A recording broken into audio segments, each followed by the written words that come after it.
હું છું સીમા રાવલ અને આપ જોઈ રહ્યા છો NBC ન્યૂઝ। પ્રજાપિતા બ્રહ્માકુમારી ઈશ્વરી વિશ્વવિદ્યાલય દ્વારા કૃષ્ણ જન્માષ્ટમી ઉત્સવ મનાવવામાં આવ્યો।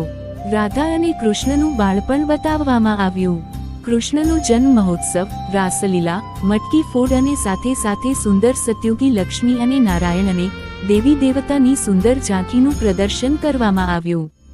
તેની સાથે નાના ભૂલકાઓ સુંદર નૃત્ય અને રાસલીલા સાથે આ ઉત્સવની આનંદ અને ઉમંગ ઉત્સાહથી ઉજવ્યો।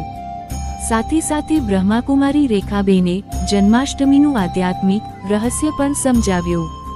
આ ઉત્સવમાં 200મી પણ વધારે ભાઈ બહેનોએ લાભ લીધો અને ત્યારબાદ કૃષ્ણના હિંડોળા દર્શન સાથે પ્રસાદ લઈ અને સૌએ સાથે મળી ઉમંગ ઉત્સાહથી ગરબા અને રાસ કરી તહેવારની ખૂબ જ આનંદથી ઉજવણી કરી।